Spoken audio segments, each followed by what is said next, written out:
Okay, hello. I'm waiting to join with Andrea. Yes, I will tag Tracy. Cancel. Okay. Oh, not the greatest light here because I'm trying to give you the lake until she shows up. But Andrea has cancer or had cancer, so I want to get her story because it has to do with implants and cancer. So all my friends who maybe tested positive for the gene and removed their implants and then put implants, remove their breasts and then put implants in for reconstruction after having, either tested positive or you tested positive for cancer or the gene. That's who I'm trying to connect with, is somebody who can tell you her story. Because you all have wives, sisters, girlfriends, mothers. Telling you, it's not just women that need to be paying attention to this video. So I see a lot of guys are tuning in, and so I hope you'll hang on because I'm trying to connect with Andrea. So let's see. Come on, Andrea. I sent her invitation. Oh, hello, Mother. Mother, can you hear me? Hi, Kim. Hey, Kim. So can you hear me? Need higher audio level, or do I just need to talk louder? Oh, Andrea wants to be in the video. We got Andrea. Okay. So can everybody, maybe it's because this was hanging on the table. So let me put this in my ear and see if approve. Adding you, Andrea. Hi, Jessie May. Kim, yes, what, you can hear me okay? Okay. And hi, Joe, either. Okay, we're waiting to connect with Andrea. I want everyone to hear Andrea's story. So when I went to Washington, D.C. to talk before the FDA. Oh, I see you. Hi. Hey, I don't have my hair done and I don't have a lot of makeup on. Well, I was just in a ponytail a second ago. Yeah. I figured nobody will see the back of my hair, so. Is this okay? Is the background okay? That's my Yeah, it looks great. We just want to Yeah. hear your story anyway. Okay, what do I do if my son barges in? Should I put signs So on the what? doors? Just say So hi. part of life? Okay. I just kicked my Yeah. daughter out. No, this is just part of life. That's Yeah. whoopee. That's what part of being alive is. Because when it But all so, started. okay. Okay, you So go. I You was go just first. telling everybody that when I went to Washington, D.C., and so I was sitting and we were waiting. It was the first day because we were sitting on the right side. So I know it was the first day that we were there, and you sat by me. And when we chatted, and what a story you had. And when you got up and said goodbye to me, I just sat there and my heart broke for you. And I really worried about you because what a story you have with your implants and your cancer. And so I just want you to, like, wherever you want to begin, like, do you want to begin when you were healthy before you got implants, or were you healthy before you got them? Did you get them because you tested positive for the gene? Did you get implants because of cancer already? Yeah, I'll do it in a linear fashion. It's a very long story. I've told this story many times, but I've not told it with the implant component in it. So then it's going to take up a little bit more time, but I'll try to do this as quickly as possible. Well, So what I want, because I know I saw you on Fox, and I don't know who else has interviewed you, but and I think it's wonderful. We get these stories out in the local news and on the national news and all that. But they're cutting, people don't realize how much is getting cut and edited out. And you're so right. what I want you to just tell everything that got edited out, everything that you want to tell everybody and what got edited out, and you just tell your story. And I'm going to try not to interrupt you so that you don't lose your train of thought. Okay, but you can interrupt me. Okay. So back up. So basically my whole life, from the time I was a young kid till having kids late in life, leading up to being diagnosed with breast cancer, I was a pretty healthy, always healthy person. My Girl Scout friends would say, You were the kid that never ate the Girl Scout cookies. You sold them, Well, but what you I want. Oops. I want Sorry, that's me. Go ahead. you you sold them, but you went home and ate fruit. You know, I was a big runner. I was an athlete. I played softball. I was a gymnast. I had, you know, we all go up and down in our weight. In college, obviously, gained some weight, but I would never say I was ever like an unhealthy, overweight person. In my career in advertising and in medical education, people went to happy hour. I did go to happy hour, but I typically went home and had a long commute in New York, went home, ate something healthy. Wasn't happy hour girl, but I do, like to be social and that type of thing. So I had my kids later in life. I was 42 and 44. And the day after my son turned 1, and I had a huge party at my house, at least 70 people. And there was a lot of things leading up to that I probably should include in the story. So as I was losing my baby weight from my son, and I had breastfed both children, but not for a long period of time, I started to notice, and we all have like fibroid cysts and things like that. I started to notice in my right breast this really like larger than normal mass. And I had it checked. I went to where I get mammograms. I had a mammogram in between both kids. I really wasn't worried. I mean, I just wasn't worried. So I get this ultrasound done, and they're talking, because I have a medical education background. I can pick up technical jargon and doctors talking and doctor talk very quickly and process it. So I could tell that this radiologist was talking to a tech about something that just wasn't right. And I still wasn't concerned. So he comes back and he says, listen, we can't see what you can feel. We need to do, you need to get a, did he even say a biopsy? I think he did. He said, you need to get a biopsy.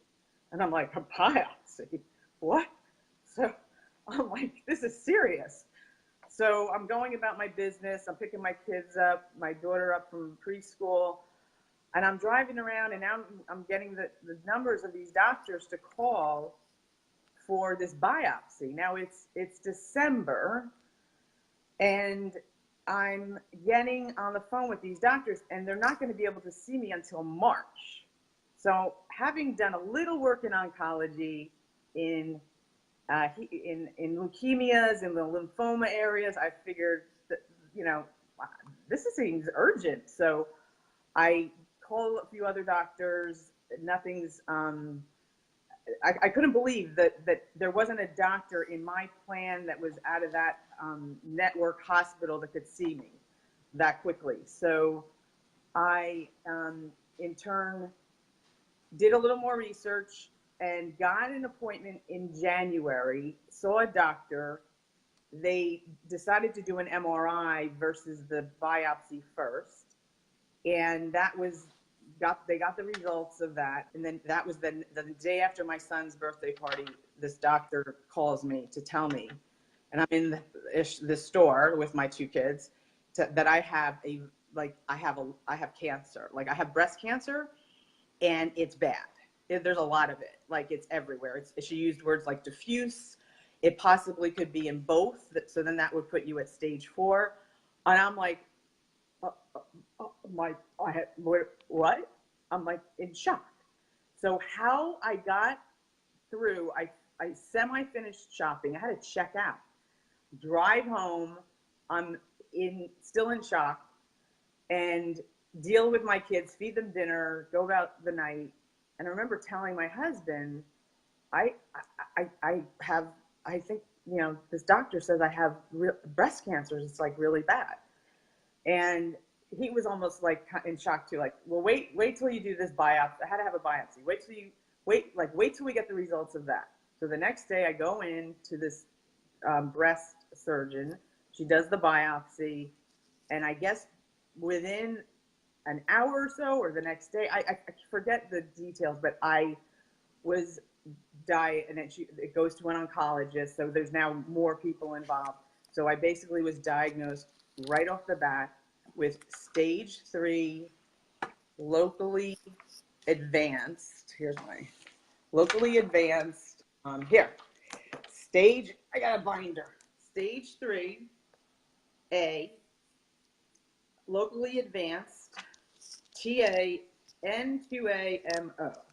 So MO means it wasn't at the time metastatic, meaning it hadn't gone to other organs. But the point I'm trying to make is it just completely floored me, just floored me. So with that, I have this ability to just keep going, and I think that's why I'm still here. So now it's like everything's fast and furious. Meeting with doctors, getting another MRI on the left side to rule that out. We find out that what's on the left,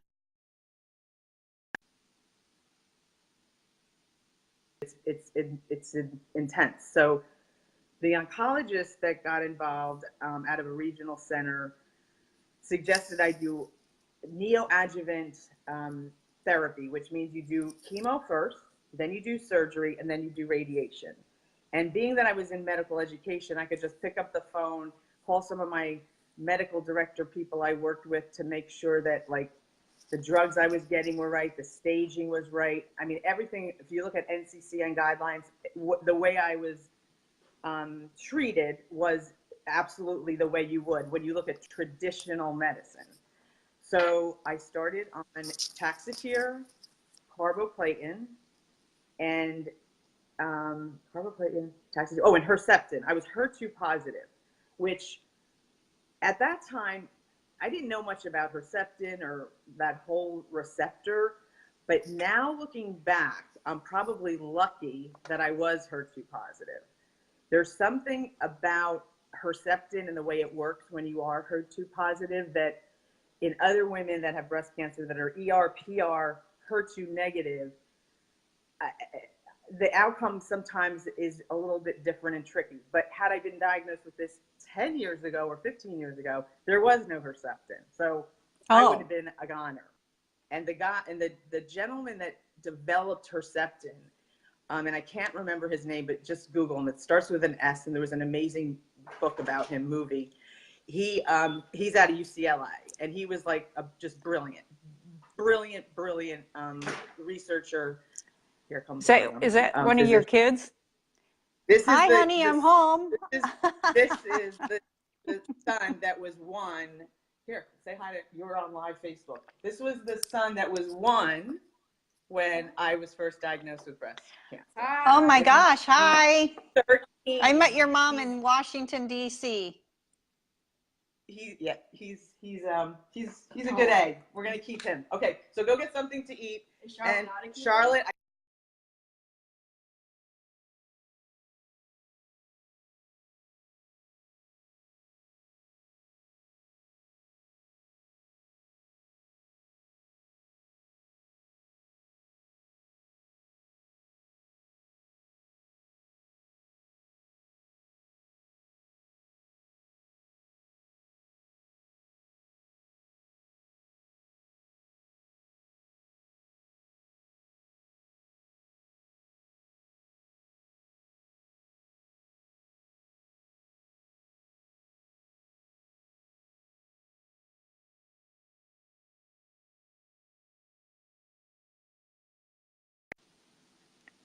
Oh, there we go. 1-year-old. Can you hear me? I can hear you now. Can you hear me? Yes, I can hear you. I lost you for a long time. I was trying to get you back. I lost you from the moment that your son walked away. Oh. Can you hear me now? Yep, I can hear you now, but I don't know if everybody lost us or if I lost you. So from the moment that your son walked away is from where I lost you. So pick it up from there. Okay. So getting back to the neoadjuvant therapy. So did that 6 or 7 rounds, then did then prepared for my surgery. Now here's where this is the area that, looking back, I wish I was so terrified and worried that I was going to not make it. And you're dealing with this plastic surgeon who he was a good plastic surgeon, but he didn't give me a lot of options. He said, you basically should get implants, and here's why. You're very thin. You've lost weight with the chemo. You can't do it. I could do a latissimus, I could do tram flap, but there's just not enough of you. And I remember having this conversation with him saying, well, how much can you get from my stomach or wherever? I said, I don't care what size I am. I just breastfed 2 children. I'm in my early 40s. I'm not a Victoria's Secret model. I don't care what size my breasts are. And he kept pushing I can make you a full C. I can make you a full C. I can make you a full C. I'm like, I just want to live. I just want to beat this cancer and move on. I'm an athlete. And he kept using this. You're an athlete. You proportionately, you want to be this size. Da, da, da.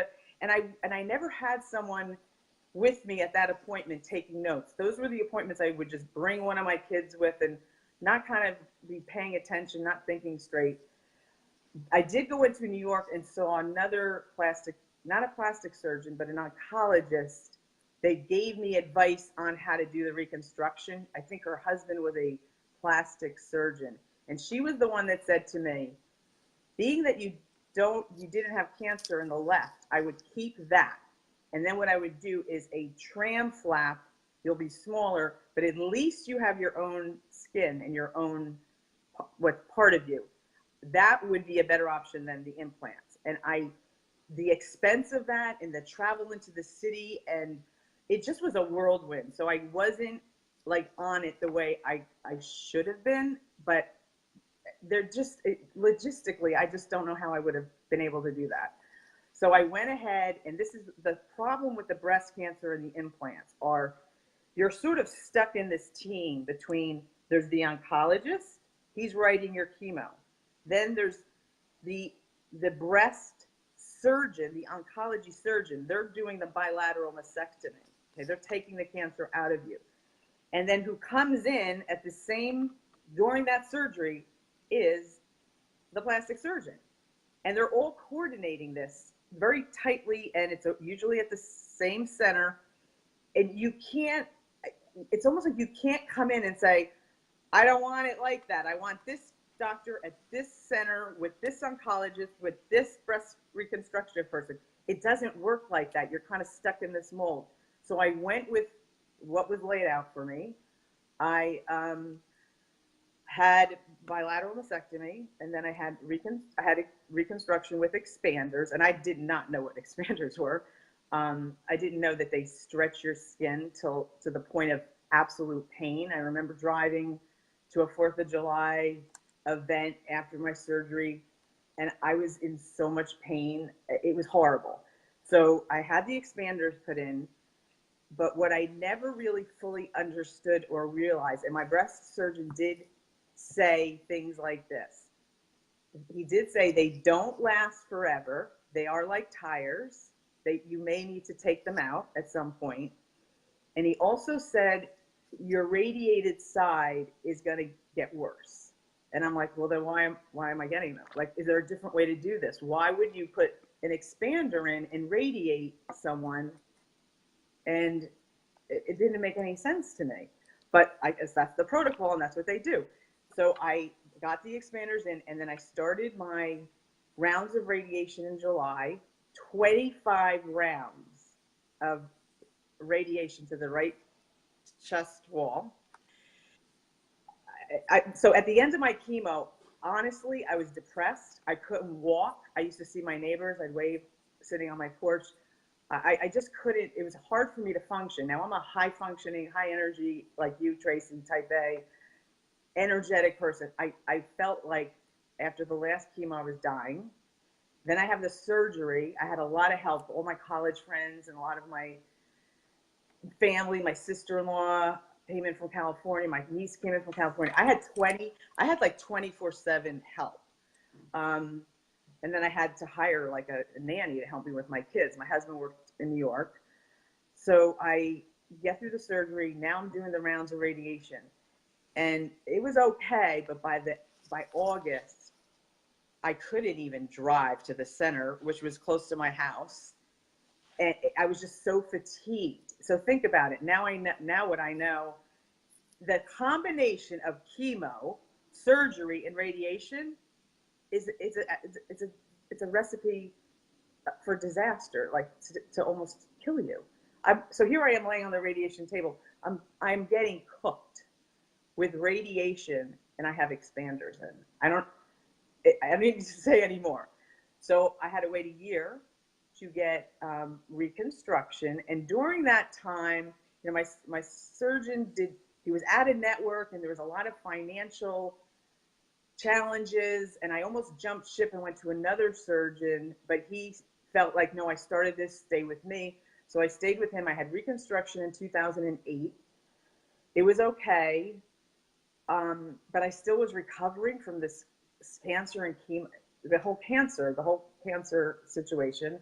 So now I'm starting to feel a little bit better. Now it's 2009. I'm still not 100%. Now it's so by the end of 2008, I decided I said, F cancer, I'm going back to work. So guess what I did? So I started networking with my medical education, pharma friends, and I landed this awesome job of all places, Novartis Oncology, which was really an amazing job. It was in their medical education office and grants department.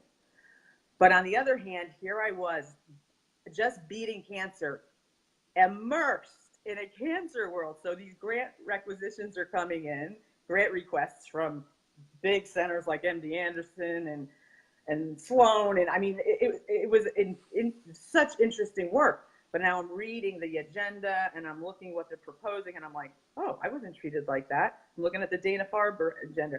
Oh my God, I certainly wasn't treated. Like, I'm starting to question the way I was treated.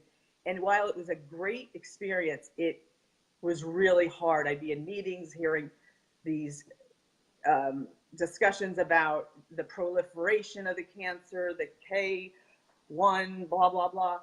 And it was intense. So, but I loved that job. So I did that for 2 years. Then, and I was on tamoxifen, and I would say that I had what you would call a pharmaceutical hangover almost every day. You wake up you're on tamoxifen, you wake up and you're like, you feel like you were skiing and you had a skiing accident and you were out drinking like late that night. It was hard to get out of bed.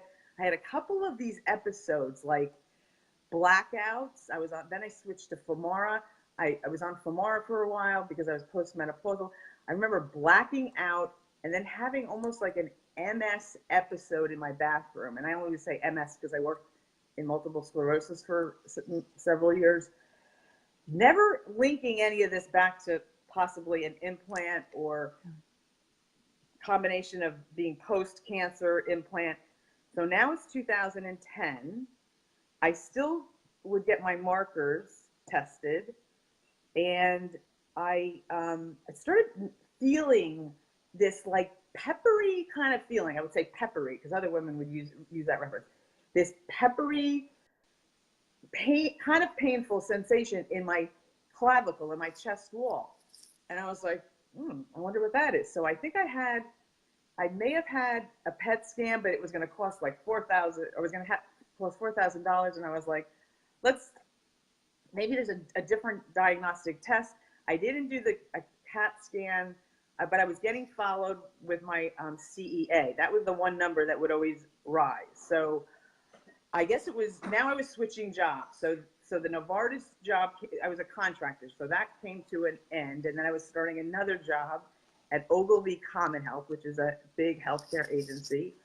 And just like a week or a day or 4 days after I started that job, I get a call from my oncologist that my CEA markers are really high.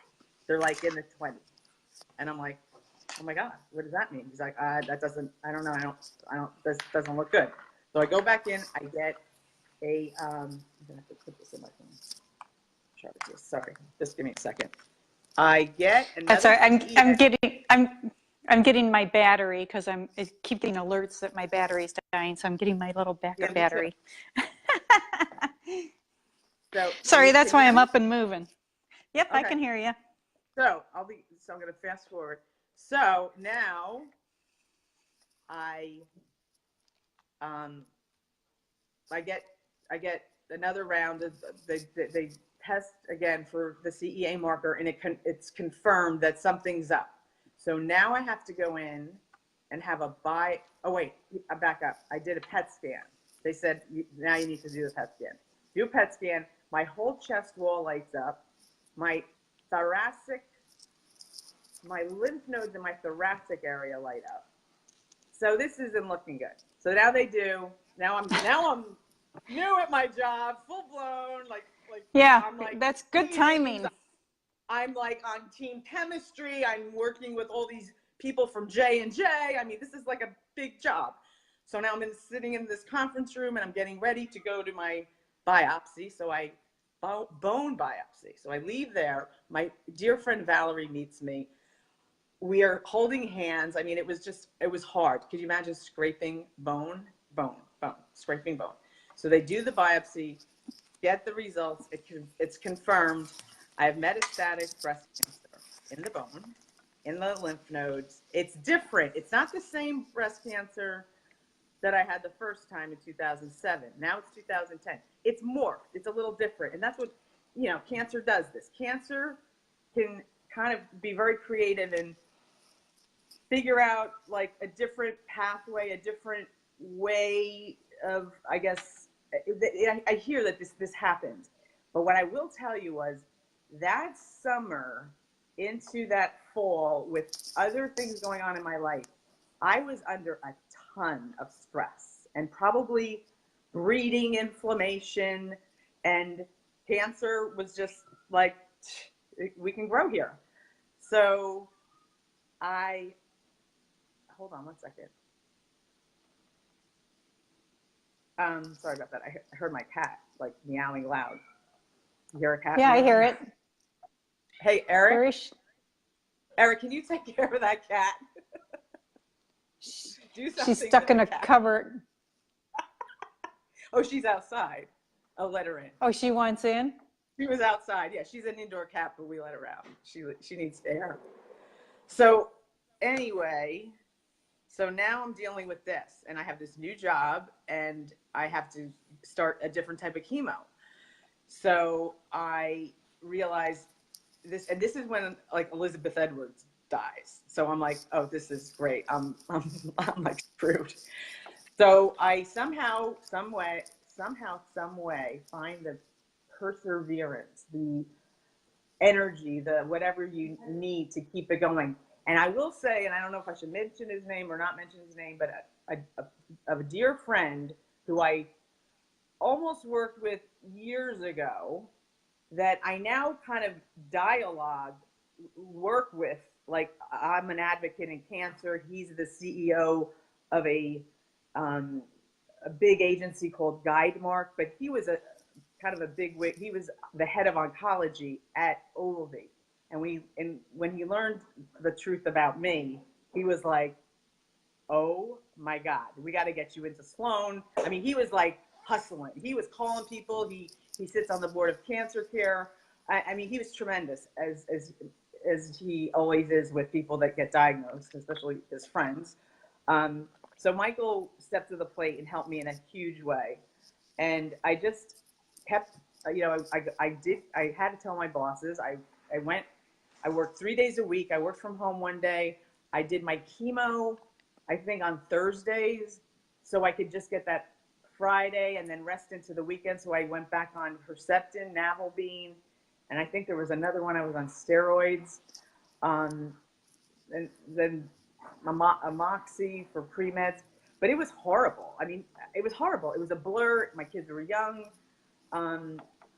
It was intense. So then after that job, and the fatigue was bad too. The fatigue was pretty intense. So that job ended. I was also a contractor. Ended like within a year, and then I moved into the medical education group. But I couldn't do it. I had to stop working. Like you, it was just too much. I couldn't deal with going through chemo, and I mean, it was kind of like frontline. I was doing a lot of presentations, and I'd be in the middle of presenting, and I black out, Yeah. or blank Yeah. out, like chemo brain, what's going on. So now I'm going through my cancer journey, and things start getting worse. So, and now I'm isolated. I'm not really working. I'm kind of all alone all the time. And my markers were, they were kind of not going up, not going down, but what was happening was this cancer started to accelerate. And before the cancer started to accelerate, I made a promise to myself that I was going to go back to work someday, and I was going to do good work, and I needed to do something in the health, because like my thesis topic at NYU when I went to grad school was about the AIDS epidemic, and a lot more like policy issues with AIDS and AIDS activists and the FDA. It's kind of ironic. So Yeah. I got Yeah. very, very, like, I was like, I mean, I've always been fascinated with science and policy, and when I worked with Pfizer, I remember this. I worked on a drug called Glucotrol XL. This is in the 90s when I worked with Pfizer. We would get FDA letters. This is pharmaceutical manufacturing, very different than device. So I remember my client calling me. I worked at Klein Davis and Mann. I worked at this really premier agency, and they said, "We just got an FDA letter. You got to come here now." And I was like, "Oh, what does that mean? What do you mean?" So I go there, and we're scouring references, like, because the reference we used, it was a good reference. We're making a claim on a sales piece. I'm telling this for a reason, because the study took place in Japan, didn't accept it by the FDA. They wanted, I guess, an American study. So we're scouring. We finally get those studies. And I'll never forget that I stayed at like the Helmsley Hotel or the Hyatt. I had to sleep in this hotel for like 2 nights in a row just to take care of this FDA issue. Well, what we're doing now is like different division, run totally different, obviously. Look at what we're up against. So fast forward. So I made a promise I was going to go and get a certified health coaching degree, and somehow, some way, maybe work with a physician, do something into my retirement years, because I can't work a corporate job anymore. I'm older, so what could I possibly do? So while I was going through the IIN, Institute for Integrative Nutrition in New York City, and some was online, there were some lectures, my cancer just started going a little crazy. So it went into the lung first. Oh no. 2013, and October through 2013, I ended up aggressively on my own researching and deciding where it was, I could get it resectioned. So I had my lung resectioned. That was a tough surgery. Then go through everything seemingly good. Then come the following year, I guess it was in March, it spread to my liver. And most women I know that have breast cancer, once it goes to the liver, You're finished? Ever come out. It stays in the liver. So I'm like, okay, now what? Now what research am I going to start doing? So at the time, and Michael and I were on this, there was a drug called TDM1. And it's basically Herceptin with a little bit of this extra added chemo so Herceptin grabs the cancer, and this extra added chemo knocks it out of the park. So I go on this TDM1 in March of 2014. It seems to be working. It's a bit toxic. It kind of wears you out a little bit more. So I'm on that. Then I go into the summer, and it's not knocking it out. So I want to do something aggressive. I want to get this out of me. So I learned about, it's called CERT Y90. They're these radioactive beads. They do it a lot in prostate cancer, rectal cancer, colon cancer, more with men than with women. And this physician, CERT? SIRT, selective Oh, intervention SIRT. Okay. radiology therapy. So, and through another dear, amazing woman that I met through breast cancer, she was looking to have it done. Hers was a little different. Her breast cancer, her metastatic breast cancer was a little bit different than mine, but she was like on the verge of doing it. And we used to talk on the phone and meet for lunch in Morristown. And we would always say to each other, if they said drinking kangaroo pee would cure or kill cancer, we would do it. We would do anything we could to be around for our kids and knock the cancer out of the park. So I looked into this.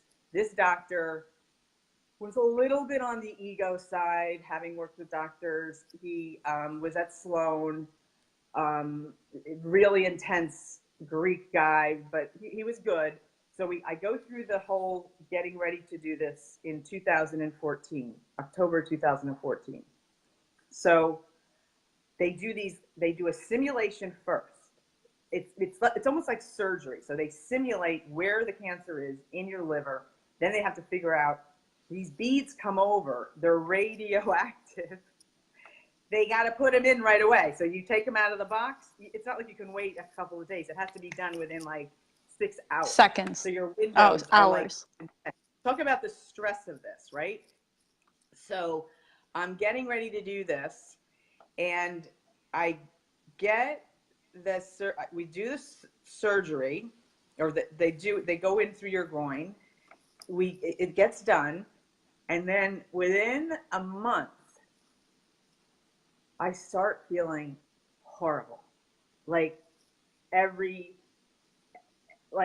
run down, tired, fatigued, really, really, really, like not myself, isolated again, couldn't even go clothes shopping, like anything that would make you, anything I loved to do, I hated to do. And that's when I started to feel like, I'm not going to make it. I don't know what's going to happen.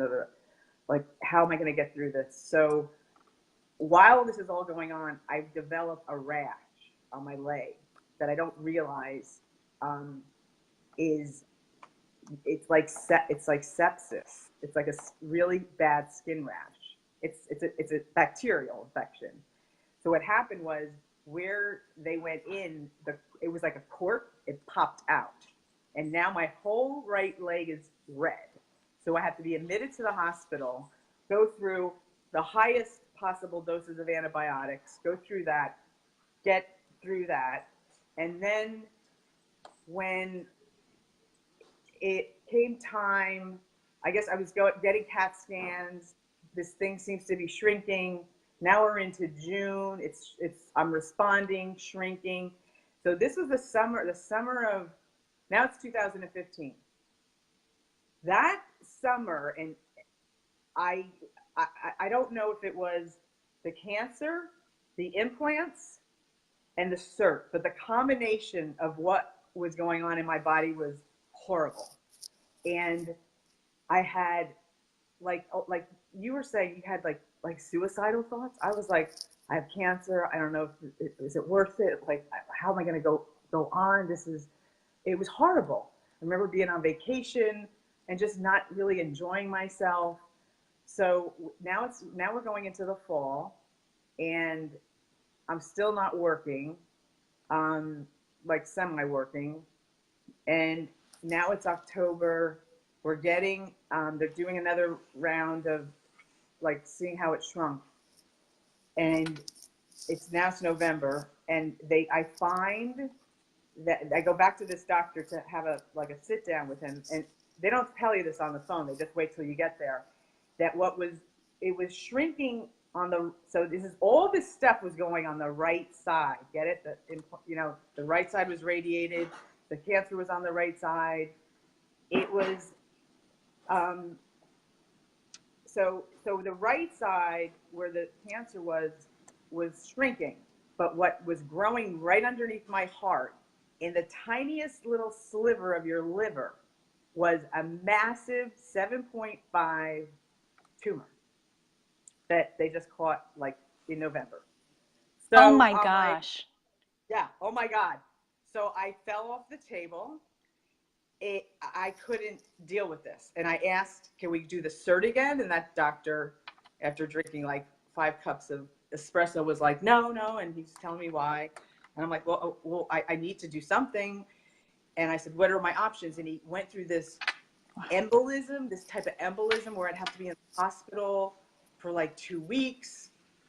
And I was like, oh, no, no, no. That's horrible. Like embolism meaning like your whole stomach. No, that's not what I didn't sign up for this. And I said, what about surgery? And like surgery to me is the Cut it solution out. for your problem, right? And he got so pissed. He said, surgery? You want a surgeon? Here. And he wrote the surgeon's name down. He gave it to me and he was like so nasty. And I was just like, I got cancer and you're treating me like this? Wow. So I got the surgeon's name and my head is spinning. My husband's like his head is spinning. And then we're walking out and so that was like at 10 a.m. I wasn't going to even see this surgeon until 5 or 4 p.m. that same day. Luckily, one of my good friends who was another one high on the food chain at Bayer Oncology, but he's always in the city. I must have texted him and told him what was happening and said, if you want to meet up with us, whatever. So now I'm finally getting ready to meet with this surgeon who had the absolute opposite, like bedside manner than the other one. And the surgeon's name was Ron DiMatteo, and his entire team was just like amazing. So the resident sat me down, the nurse sat me down, like I was meeting with like the entire team. And they reassured me that everything will be fine. They'll get it out. They'll get clear margins. So I was scheduled to do a laparoscopic procedure in December. It was the day of my son's concert. He was like, I think he was in 4th grade. I missed it. I was so upset. No. I go through the whole thing, get to Sloan. Wait, let me back up. Being that I'm an aggressive, like not aggressive, but proactive patient, I looked into the vaccine. And there's I started to learn, obviously, the way Europe treats cancer is a lot different than the way we do. And in between the lung and the liver, I flew out to Chicago and had several meetings with Dr. Keith Block, who is kind of a who is he's not an oncologist. He treats a lot of cancer, but he treats it different. He doesn't scare you to death and make you feel like you're going to die from it.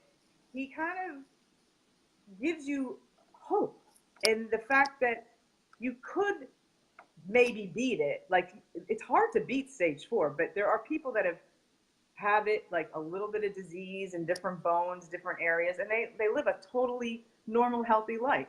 So he kind of walked me off the ledge in that respect with cancer. So now I'm getting ready for the surgery. I had a good friend whose wife, part of this whole Ogilvy Common Health group, his wife had ovarian cancer, and he was a medical director that I worked very closely with over the years, and he knew a lot about the vaccines.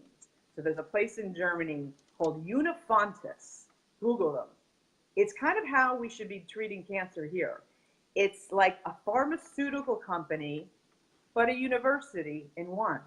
Doesn't that make sense? So they do all the research, they develop drugs, they develop protocols, they do clinical trials. I mean, they do it all. So I got in touch with this doctor that knew how to do the vaccine for the metastatic breast and the liver. It's basically, you got to take it's like the chicken pox virus. They take your tumor, they put it on ice, you store it, and then you make a vaccine out of it. It's personalized medicine. It's extremely expensive. So I was all ready to get this thing done. I coordinated it with this place called Store My Tumor in Philadelphia. Now I'm getting Wow. ready for the surgery. So I'm I in never this, heard I of get that. this, it's a whole other world, but worth mentioning for people that have cancer. So now I'm getting ready for the surgery, and I guess it was the middle of December. I needed also to get some help because obviously I was going to be in the hospital for many, more than a day. So they couldn't do the laparoscopic. They had to do what's called a laparotomy, which is a pretty intense surgery. And a lot of organs get moved around. So they did that. They take this and the other one out, that what was there, what was CERT radiated, they take that out. So I think I was in the hospital for 3 days. I get released. Now the recovery on that was pretty tough because your whole abdomen is descended. And that was like the lowest of, like, lost a lot of weight, wasn't really eating, and came back to see the doctor with one of my girlfriends, and we sit down with him, and he looked kind of like, he looked a little not himself. And he said, I was sitting on the exam table, chair, whatever you call it, and he looks at me and he said, I want to let you know that we had multiple meetings with the breast group here at Sloan. We had 3 discussions, and we actually ran your pathology 3 times, and it wasn't breast cancer. And I'm thinking, what do you mean? Because I'm thinking, I just killed myself to get all of my ducks in a row. The place in Germany, Unifontis, the vaccine. What do you mean it's not breast cancer? And he said, it's cholangiocarcinoma. And I'm like, what is Which that? is what? He said, What is that? cholangiocarcinoma is what they got out of my liver. And I'm like, what is that? And he said, well, it's a very, very fatal cancer. It's worse than, in some cases, it's worse than pancreatic cancer. And I'm like, how? He goes, you totally do not even fit the criteria. He said, it's not studied.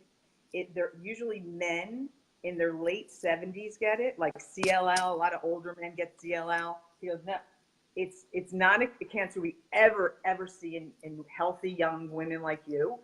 It's usually in men that are around a lot of aircraft fuel. Really? Auto mechanics, anyone that's inhaling a lot of toxic stuff. And I don't know. So my friend Linda is like, what stage is it? And the nurse says, we don't even stage it. We don't stage it. And so we're trying to figure out, did you get clear margins? Is it come back? What's going to happen? So I got this sense that they got clear margins. If I had to guess, it was between a stage 1 and 2. It was intrahepatic, meaning, so it's basically cancer of your bile duct in your liver. So that's why when you get it, it goes crazy. It can go anywhere. It can go in your colon. It could just spread quickly. How they got this out of me when they did, I'll never know. And also just the fact Thank God. Thank God that are all these things, like, look at this, the series of unfortunate events, but everything played off of something else, Was a blessing in disguise. Yep. that I got the cert and that thing didn't work. I mean, what came first, the chicken or the egg? But just think about it. So did the cert cause that to happen? Is it everything else going interesting. on now? Right? I said aircraft fuel, mechanic, inhaling.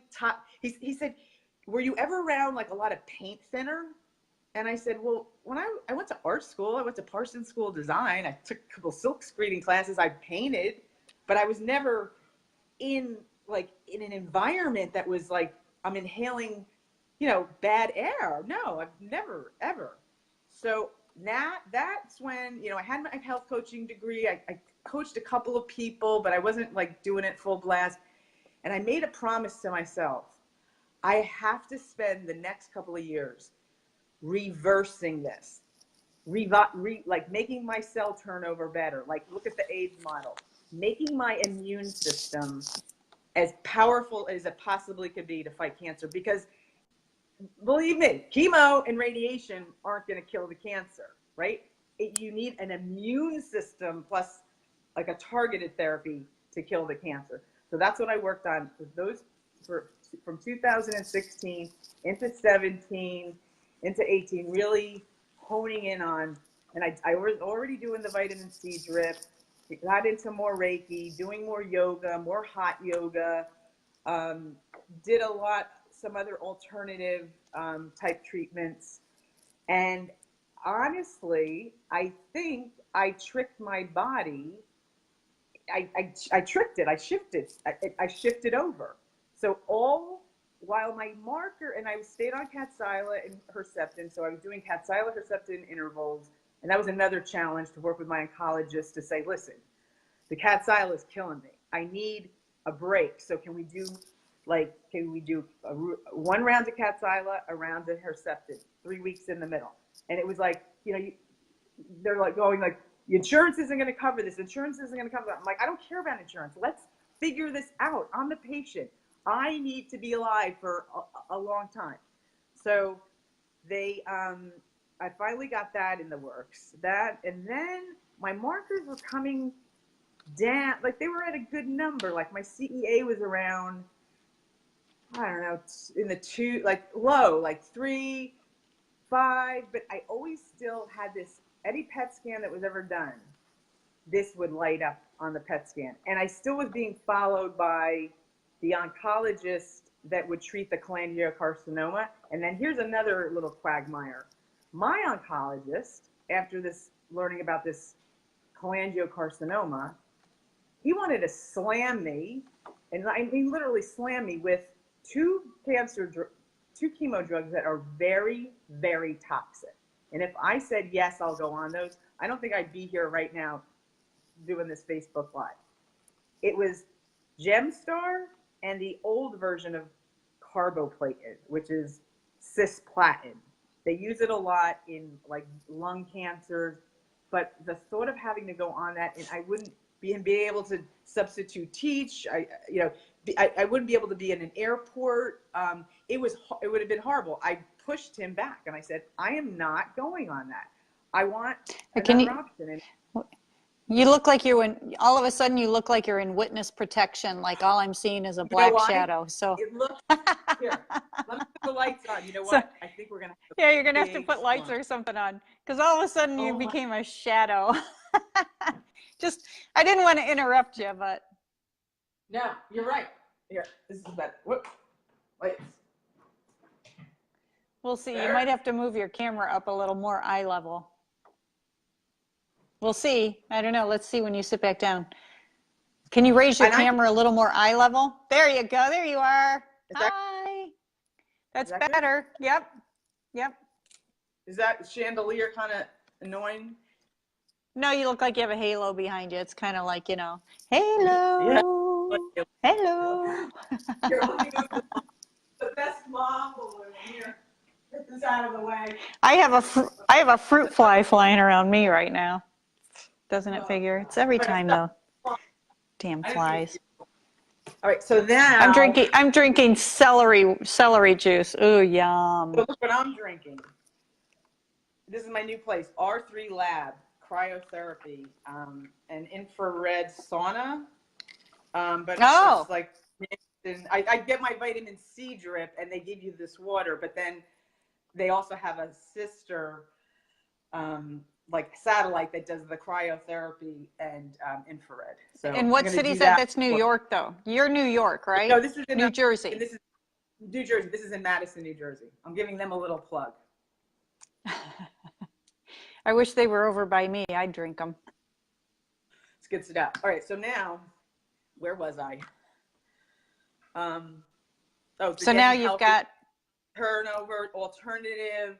So my markers, they were like staying low, but Now, somewhere in all this, I have to start talking about the issues that I was having. So I always started to have these like weird, I don't want to say breathing, but I'd be swimming. All of a sudden I couldn't catch my breath. I remember swimming in Lake George once, and I almost like went under. If someone didn't jump off the boat to get me, I possibly could have drowned. But I thought it was my the lung surgery.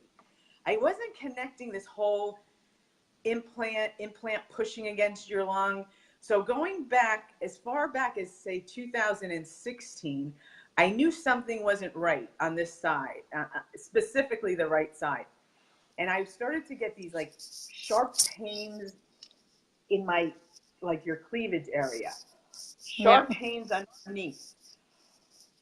Never the anatomy of me's changed. I'm kind of all hunched over. I was thinking that's because I'm by the computer. But if I had to put the whole piece together, I think what was happening is this implant was getting older, and I had some MRIs. It never looked like it ruptured. But the last appointment I had with that original breast, the reconstruction, the plastic surgeon, he did say, you have capsular contracture. You have it. And he didn't say it's bad, but I think it was my oncology massage woman, as she stays with me, as she would do these massages, and these are not cheap. She would just say to me, Andrea, you're just getting worse. You're just getting worse and worse. And I would do yoga. I would do all these things to try to like get it better.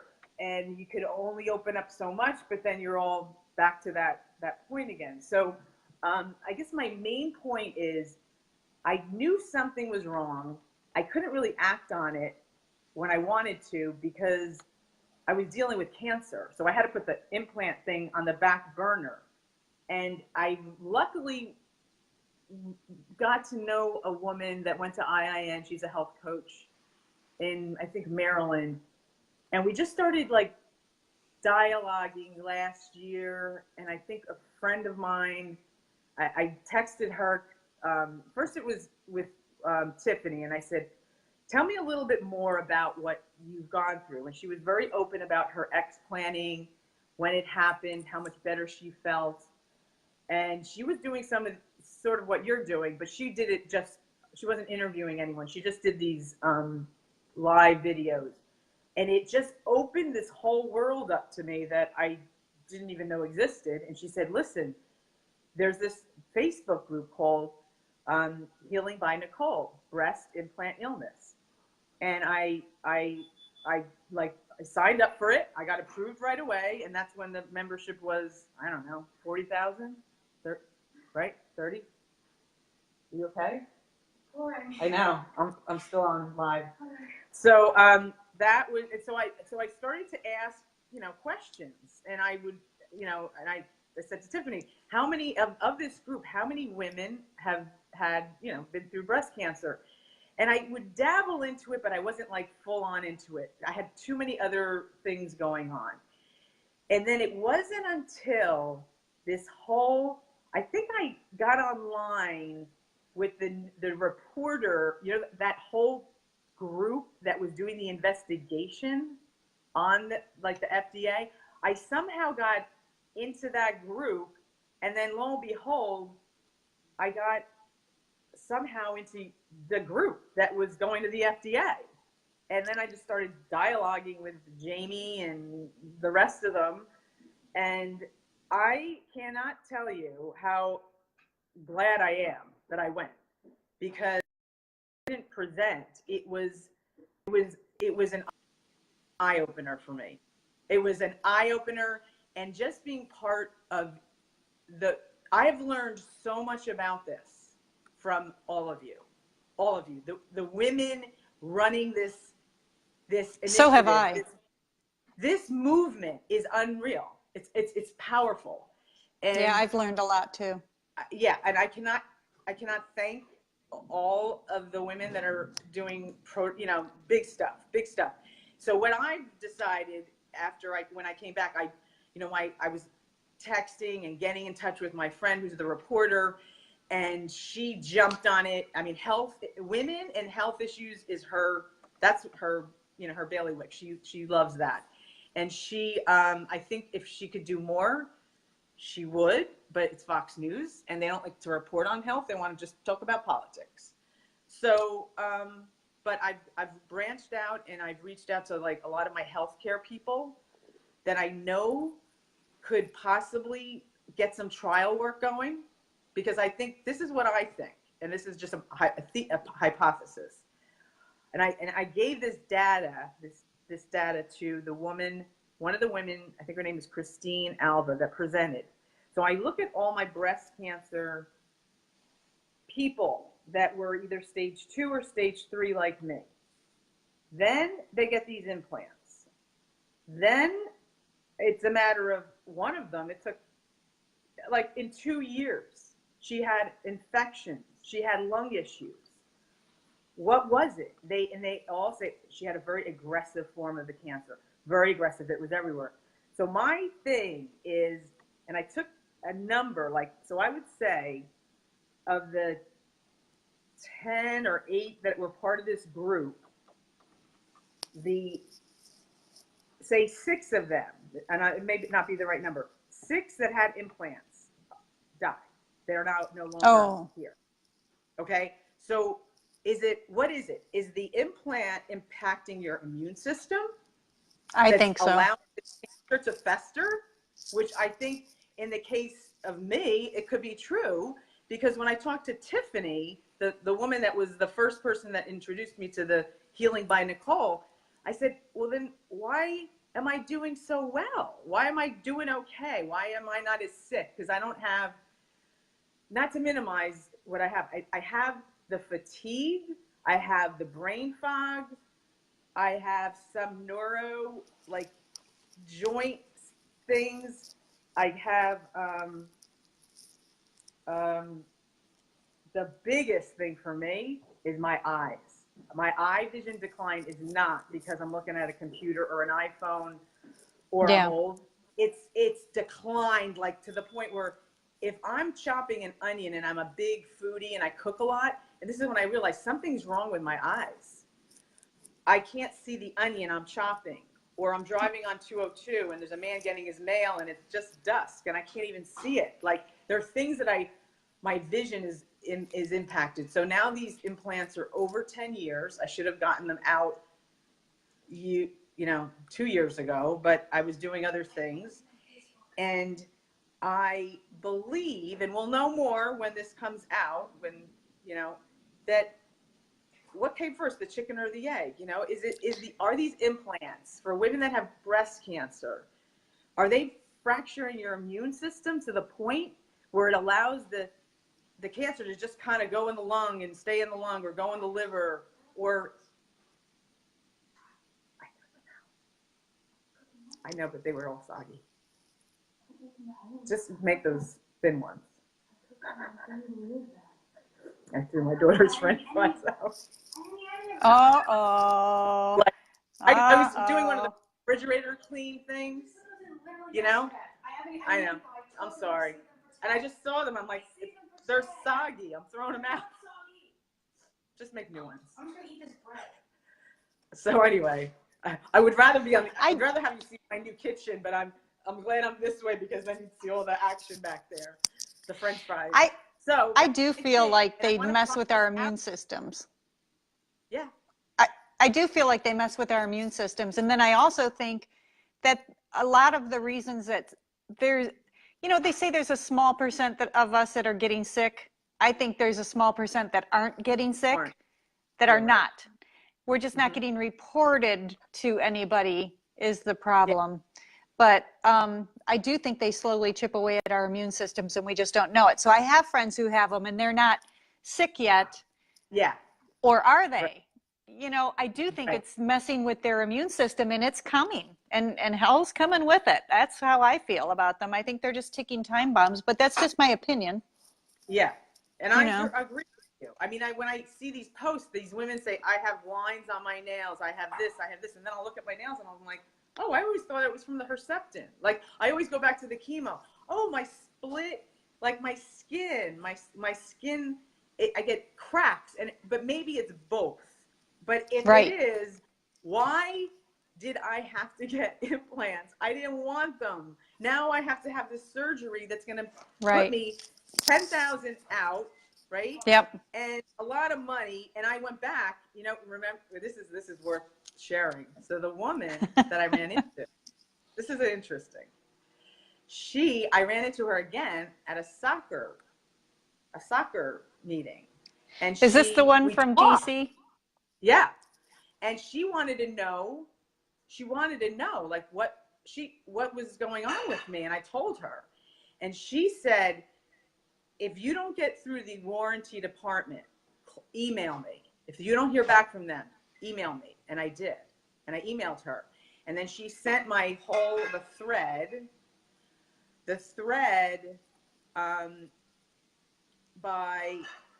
she sent it to two, like people in charge of these implants.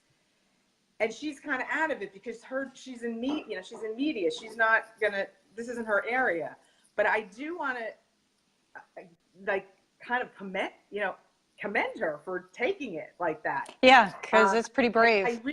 I'm giving her credit for taking what I told her. She thought I had being brave. ALCL. So she thought I had ALCL. I said, no, breast cancer. And she kind of went to bat for me, and I'm impressed. But now the two people she sent it to are two males, and one gentleman got back, and he basically says, you're past the 10 years. We don't reimburse. And you, if the pathology, so if they find I have ALCL, then they would cover it. And then they would give me new implants. And I'm like, no, I don't. Oh, yay. Yippee. That cracks me up. So you're reacting to them badly. You want me to put new ones in? Yeah. What part of that says I want new ones put in? Right. Oh, yeah. So you're allergic to this bag of peanuts. So what do you want, a fresh bag of peanuts? Right. Here. All right. It's crazy, Tracy. Bueller. Yep. So, can anyone top that story? So my fourth rescheduled surgery is for the day after Memorial Day. The original surgery was supposed to be Memorial Day, Tuesday, the 28th. Okay. Right? The original surgery was supposed to be in the beginning of April, but then I went on the cruise, and the original surgery was supposed to be right after that FDA meeting, and it got postponed many times. And I've shared with Jennifer Irvine Robb, what I had to go through to get clearance from my oncologist for this surgery. That's another Facebook Live story. It's such crap. It is. The hoops, there's another gal, Tara, who's struggling. It's such crap listening to the crap they put everybody to go through. I know. And then when we tell them, I think it's our implants, and they tell us no. Right. Doctors. Yeah. And also, the other thing that I have is eyebrow loss and that puffiness that they all have in their forehead. Yeah. It's not just the two lines from getting old. No, I had it too. It was all here. Yep. Like inflammation forehead. It's inflammation. So let's go. And if you saw what I eat, I even said to my husband 2 days ago, I said, I think I need to go on a diet. I feel bloated. And he goes, what? He goes, you don't eat any, you don't, what are you going to stop eating? Like I don't eat dairy. I don't really eat bread. What could you possibly eliminate? I mean, if you look at the Tracy Pollan book, that's kind of how I eat. I'm kind of paleo, keto, nutritarian. Like I eat really nutrient dense foods, a lot of vegetables, broccoli rabe, like 4 days a week. nuts, tons of nuts. If I can get like any kind of good grain-free, tons of kale. I do a little bit of chicken, a lot of fish. Do you do salmon. quinoa? I do, yeah. I do good grains. Good. I listened to an exercise guru who I love. I've been doing her videos for years and her podcast, and she was saying how she was inflamed and couldn't figure out what it was because she eats so healthy like you, and it ended up being quinoa for her that was causing inflammation. Like it might not cause it in you, but it caused it in her. Right. And just like some people it's broccoli, and some people it's asparagus, and some people it's salmon, and you never know what yours is going to be, but hers was, so you might want to look into quinoa. You might be bloating from it. Yeah. Never know. I eat a lot of quinoa. But going back to like what we go through. So I don't know if you've noticed this, but we got the copy, like before I got into pharma, I was worked in graphic design, and a little dabbled in publishing, fashion, but like the Sports Illustrated swimsuit issue was always something that we all had to look at and grab and analyze and pull, like decide what models are we going to use for the next shoot, if we can pull one from the swimsuit issue, if we get Kim Alexis or Kathy Ireland. I'm like totally dating myself, and Paulina Floroscope, like, oh my God. Well, I'm older than you. See the cover, right, of Alex Morgan. And I'm like, oh my God, she's like a full A.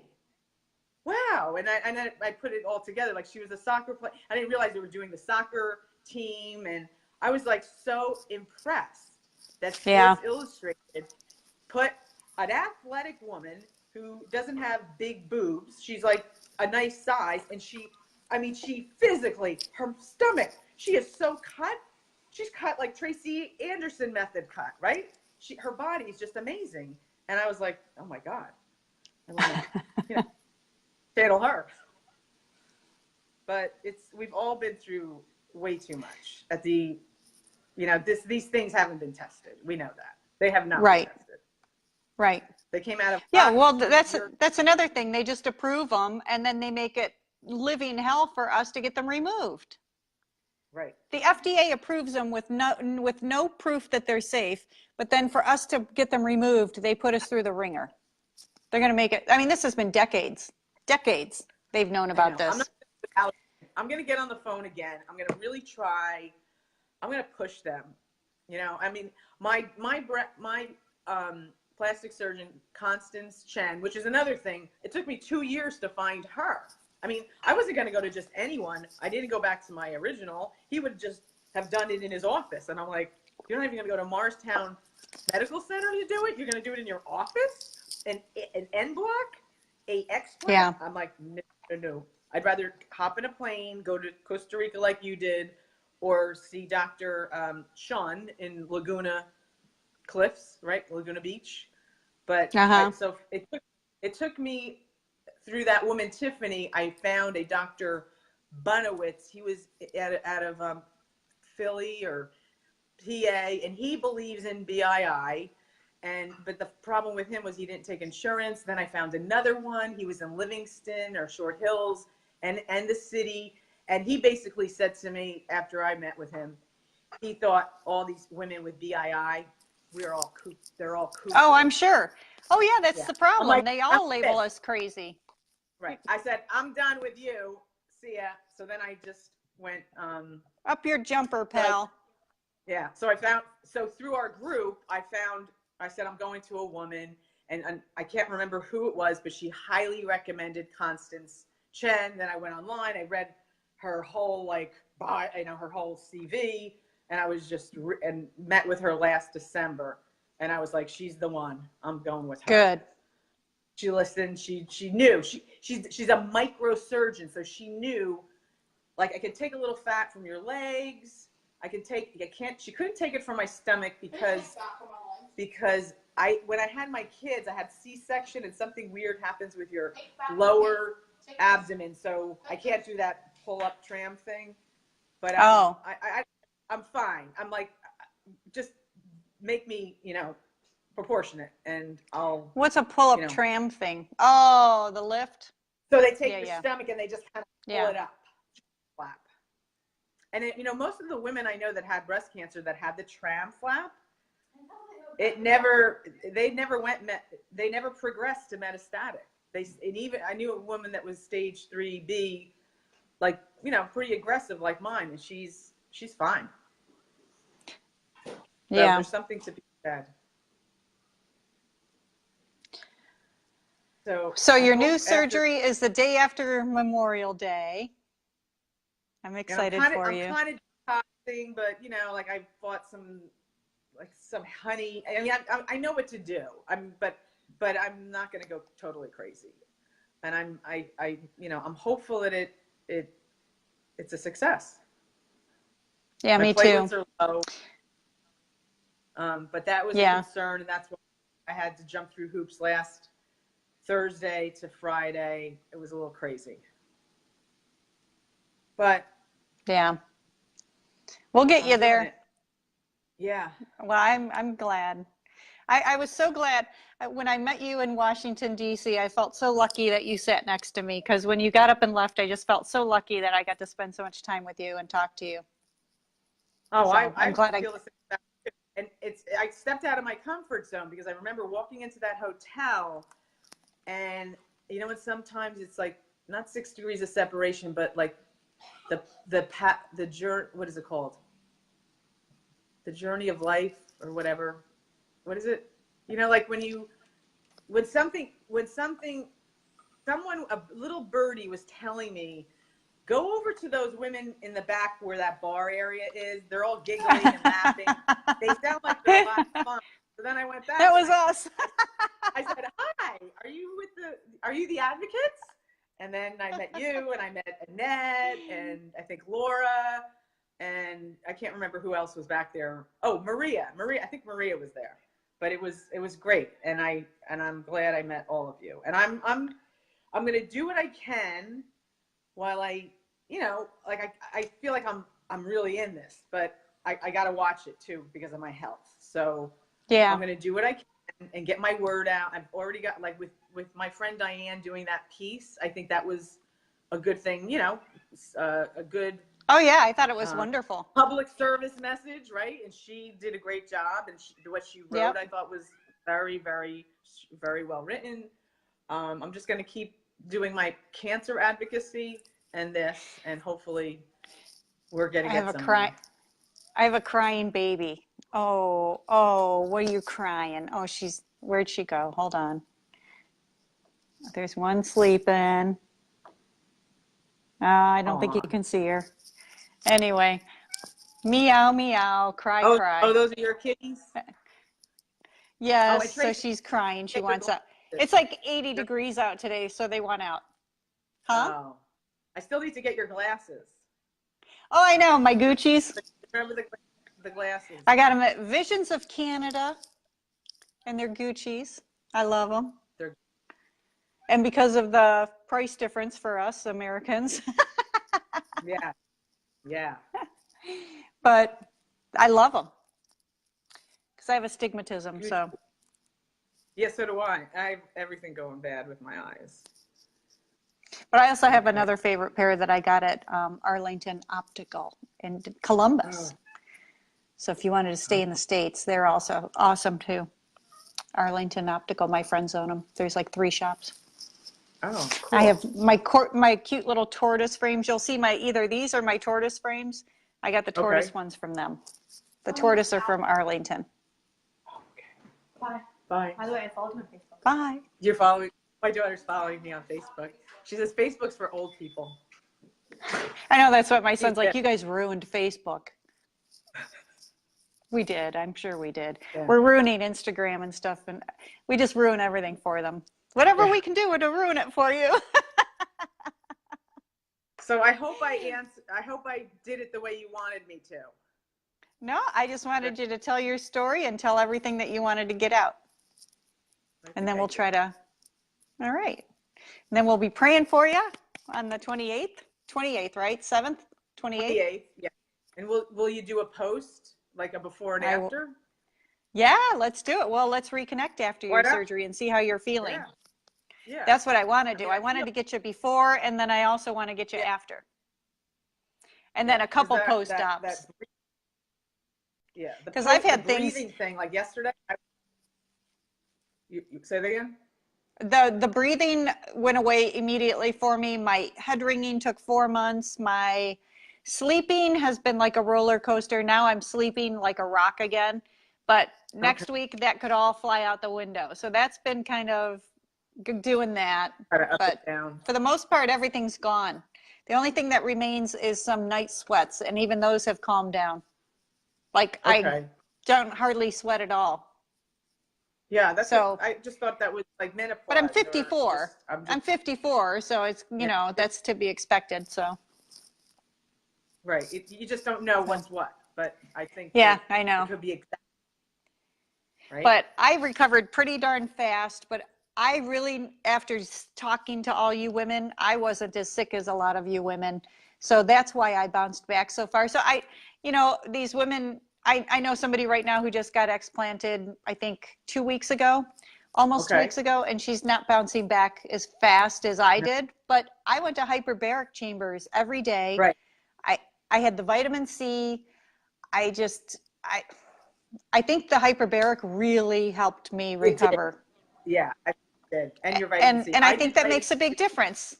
It Yeah, does. and I It's huge. wasn't as sick as everybody else. Even though I thought I was dying, I wasn't as sick as all you guys. So I think people need to give it a couple years to really Mm-hmm. fully recover. And you're right about the website. Nicole's what is it? healingbreastimplantillness.com is her website. And then the Facebook page, there was 29,000 on it. There's almost 79,000 of us now on her So Facebook page with Nicole. 29. Yeah. There, yeah. And then, but there's all kinds of breast implant illness Facebook pages now. There are. There's all kinds of them. So if you can't get into Nicole's, there's all kinds of pages. But that's the one that I think you and I were both on Nicole's. Yes. Or are. And then I joined. Yeah. I joined maybe 2 others. I think I even joined ALCL just to just to stay. Yeah, I would just join all of them. Whatever. And there's also, like, I was diagnosed with an autoimmune disease, so I'm on an autoimmune disease Facebook page. There's Epstein-Barr virus pages, which have very similar symptoms to breast implant illness. Epstein-Barr virus has all the same symptoms. So there's all kinds of Facebook pages, support pages for all kinds of ailments, and you learn a lot of stuff. Like, I was going to do a fat transfer. I was going to have them suck my fat butt and put it in for my breast, when I pulled the implants out. But then some things I read scared me about that, So there's pros and cons with everything. Right. So I decided not to go down the rabbit hole anymore. But oh, I love that rabbit hole. Yeah, I'm going to take a breath. I need something, but I'm going to just, I look at all the surgeries I've been through. I'm sure I'll back. Even if I have low platelets, I think I'll be fine. Yeah, I hope you will be. All right, my dear. Well, I'm glad we finally connected. Yes. And I hope some women learn from this. I hope so. I hope we helped and can save lives of many and just keep women healthier and well informed. Yeah, and me too. Not kind of pushed around. You know what? And you mentioned the women. There's a group of women that just went to Washington again and talked to all the representatives. Yes.